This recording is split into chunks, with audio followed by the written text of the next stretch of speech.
Victoria Mary, Augusta, Louise, Olga Pauline, Claudine Agnes, was born on 26th May 1867 at Kensington Palace, London, and was the eldest child of Francis, Duke of Teck, and Mary Adelaide of Cambridge. Despite the fact Mary's mother was a granddaughter of George III, the family's status was relatively minor, as Francis's father had married a commoner, and his children had lost their rights to any royal inheritance they may have claimed. In 1863, Charles I of Württemberg elevated Francis and his siblings to the rank of Prince and Princesses of Teck, with Francis becoming Duke of Teck in 1871. Although technically a Princess of Teck, Mary was raised in England alongside the children of the Prince of Wales, but her family were poor and often went abroad to save money. The family's poverty did not attract many suitors for Mary, but Queen Victoria saw her as a suitable candidate for marriage for her grandson, Albert Victor. Albert Victor, Duke of Clarence, had become increasingly embroiled in scandals over the years, including hints. Some of his liaisons were homosexual in nature, so Queen Victoria was keen to see him settled into marriage, but his reputation made it hard to attract a bride. Mary was only too happy to accept a marriage offer, and she became engaged to Albert Victor in December 1891. But he died of influenza just 6 weeks later. Although she hadn't been in love with Albert Victor, Mary was devastated by his death since her marriage prospects had taken a severe blow. However, Mary grew close to Albert Victor's younger brother, George, and they eventually married in London on 6th July 1893 at the Chapel Royal, St James's Palace.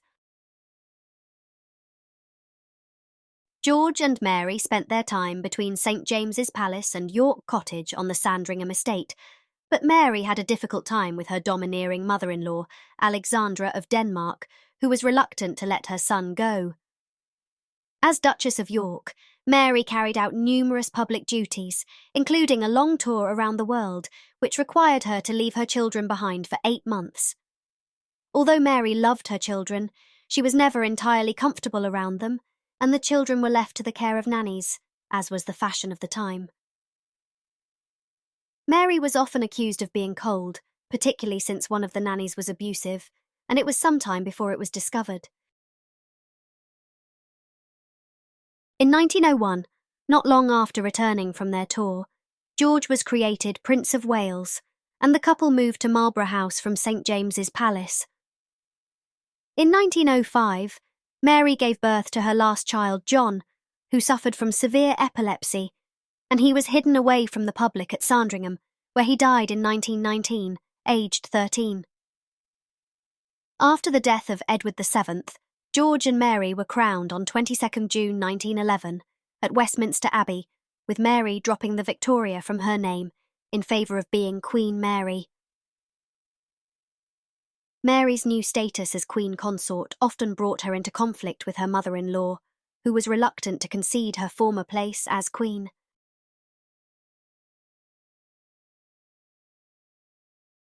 As the First World War raged over Europe, Mary spent a lot of time visiting wounded soldiers in hospital, which is said to have caused her great emotional stress. With anti-German feelings running high, George V dropped the family's German titles, renaming the royal household to Windsor and ordering other British royals to do the same.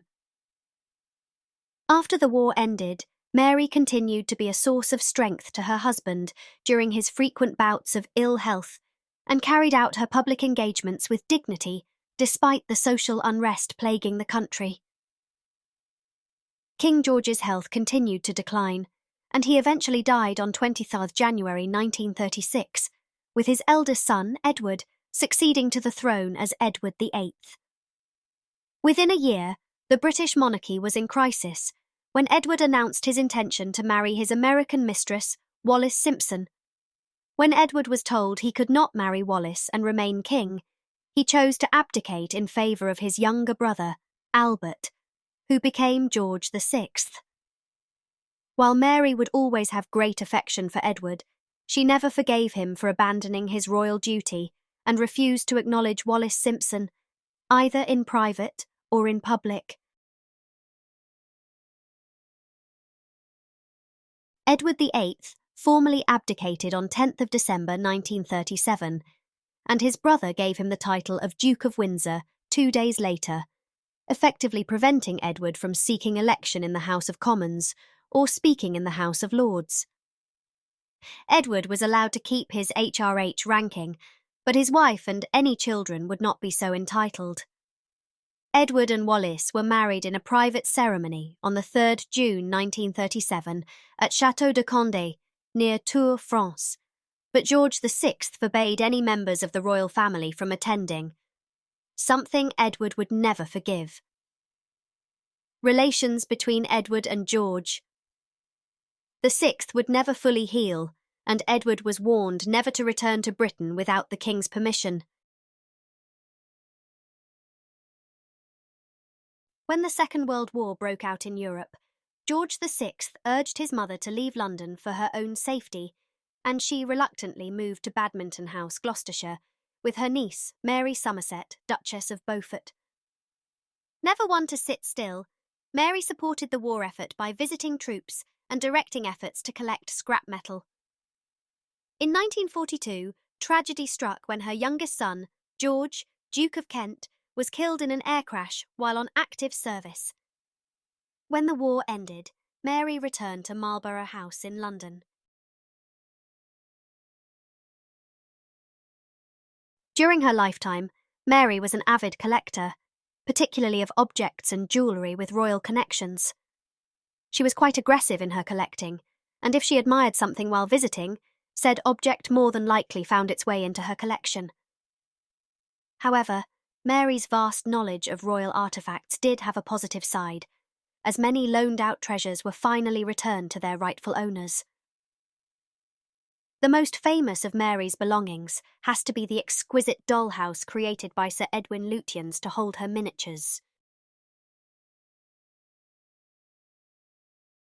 George VI died in 1952 and was succeeded by his eldest daughter, Elizabeth II, but Mary died on the 4th of March 1953, weeks before her granddaughter's coronation. The coronation went ahead as planned, as Mary did not wish it to be delayed by a subsequent period of mourning. Mary lay in state at Westminster Hall, where large numbers of mourners filed past her coffin, and she was then buried beside her husband in the nave of St. George's Chapel, Windsor Castle.